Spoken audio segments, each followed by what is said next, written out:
Rahman MP.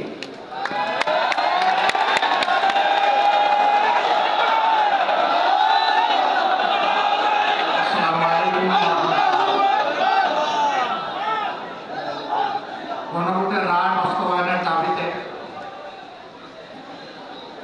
July শহীদ পরিবারের গর্বিত সদস্যবৃন্দ,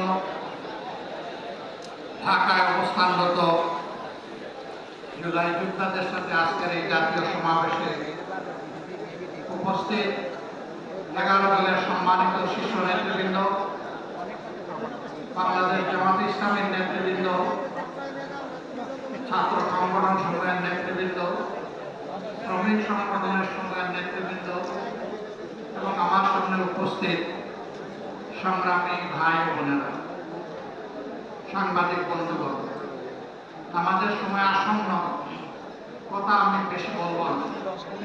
আমি শুধুমাত্র আপনাদের কাছে, দেশবাসীর কাছে, শহীদ পরিবারের কাছে, জুলাই যোদ্ধাদের কাছে আমাদের দেওয়া ওয়াদা অঙ্গীকার আরেকবার পুনর্ব্যক্ত করার জন্য এখানে দাঁড়িয়েছি। সংসদের ভিতরে সরকারি দল, বিরোধী দলের এমপিরা যখন কথা বলেন তখন সকলেই জুলাই যোদ্ধাদের কথা বলেন, কেউ কেউ শহীদ উসমান হাদি শহীদের কথা বলেন, কিন্তু কার্যত আমরা সরকারি দল থেকে তার উল্টাটা দেখতে পাই। দুইটা ভোট একসাথে হলো, একটা ভোটের রায় তাদের পক্ষে গেল, মেনে নিলেন।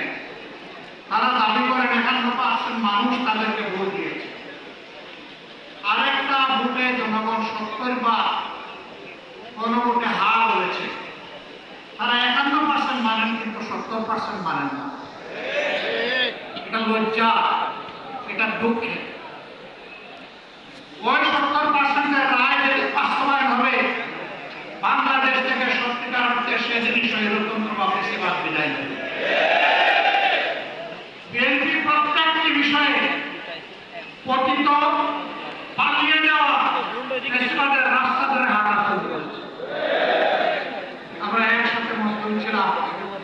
বিনয়ের সাথে বলতে চাই, হাজার চেষ্টা করে ওই আওয়ামী লীগ হতে পারবেন না, কোন আওয়ামী লীগ হতে পারবেন। সেই আওয়ামী লীগ যারা জাতিকে নিয়ে, বিরোধী দলকে নিয়ে ব্যঙ্গ বিদ্রোহ করত, আজকে তারা কোথায়?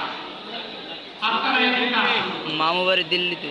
যে আওয়ামী লীগ তাদের পুষ্য লাঠিয়ালদেরকে নিয়ে সমাজের বিভিন্ন জায়গায় কর্তৃত্ব কায়েম করেছে, সেই আওয়ামী লীগের পাশে তাদের দুঃখের দিনে কোন লাঠিয়াল এসে দাঁড়াতে পারেনি।